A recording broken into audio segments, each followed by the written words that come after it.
അങ്ങോട്ട് വന്നാൽ cross massage കിട്ടുമോ, മസാജിന് എത്രയാണ്, ഫുൾ ബോഡി മസാജിന് എത്ര പൈസ ആണ്, ഇങ്ങനെയൊക്കെയാണ് ക്വസ്റ്റ്യൻസ് വരുന്നത്. മാഡം, കുറേ മിത്സും അതേപോലെ കുറേ തെറ്റിദ്ധാരണകളും ഉണ്ട് ആൾക്കാരുടെ ഇടയിൽ ഈ സെക്ഷൽ മെഡിസിനെ പറ്റിയിട്ട്.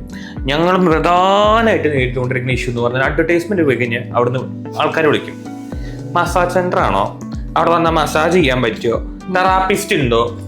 ശരിക്കും ഈ ആൾക്കാർക്ക് സെക്ഷൽ ഹെൽത്ത് എന്ന് പറഞ്ഞാൽ അതെന്താണ്, അല്ലെങ്കിൽ ഈ സെക്ഷൽ മെഡിസിൻ എന്ന് പറഞ്ഞാൽ എന്താണെന്ന് ഇപ്പോഴും ഒരു ധാരണയില്ല.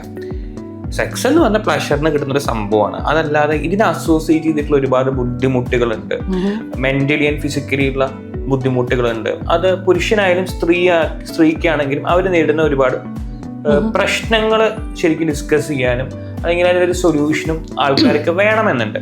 അങ്ങനത്തെ ആൾക്കാർ ശരിക്കും ജെന്യുവൻ ആയിട്ടുള്ള എന്താ പറയാ പേഷ്യൻസ് ആയിട്ട് നമ്മുടെ അടുത്ത് വരുന്നുണ്ട്.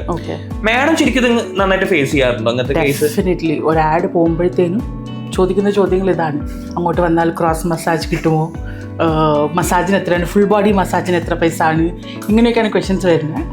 They don't know. അതിപ്പം സെക്ഷുവൽ വെൽനെസ് സെൻറ്റർ എന്ന് കാണുമ്പം ഇതാണ് എന്നാണ് വിചാരിക്കുന്നത്.